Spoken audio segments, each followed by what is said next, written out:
মৰিয়া মৰিয়া জ্বলা দেশী জ্বলা দেশী সৈয়দ আৰু চয়ত সৈয়দ সৈয়দ হয়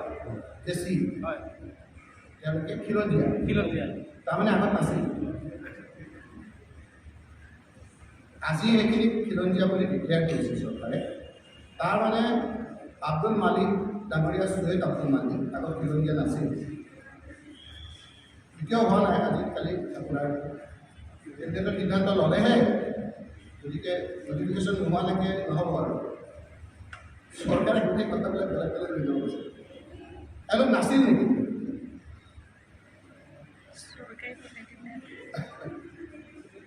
কথাটো সেই নাছিল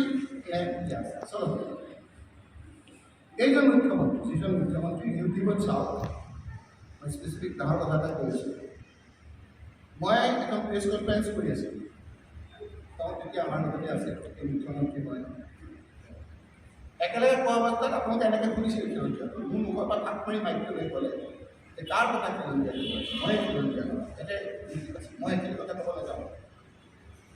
গতিকে এই কথা বতৰাবিলাক এনেদৰে গোটেই কথাখিনি ঘূৰণি কৰিবলৈ বিচাৰিছে যাতে এই বানপানীৰ কথাবিলাক পেটৰ ভোকৰ কথাবিলাক যাতে বানপানী আহে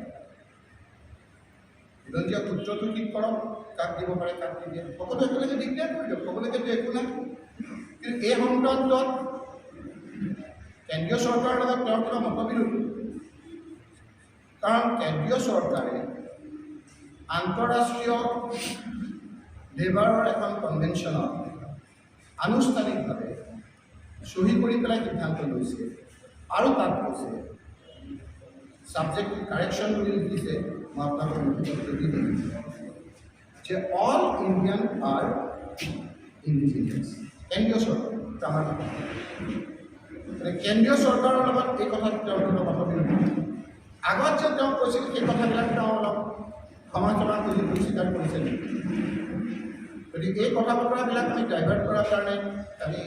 কৰিব খোজা নাই আপোনালোকে সোধাৰ কাৰণে আমি কথাবিলাক আৰু এটা কথা ৰৈ গ'ল বিধানসভাতো এবাৰ খিলঞ্জীয়া সংঘাত লৈ খুব চৰ্চা চলিছে খিলঞ্জীয়া সংখ্যা নোহোৱাকৈ আকৌ দিলেই নহয় চব পাৰে আৰু এবাৰ কৈছে সংখ্যাটো ঠিক কৰিম চবৰ লগত পাতি আকৌ দিয়ে দিছে অকলে আৰু পাৰে এক পিছে আছে অন্যায় নোৱাৰে কিন্তু সৃষ্টিকৰ্তাৰ এটা সৃষ্টি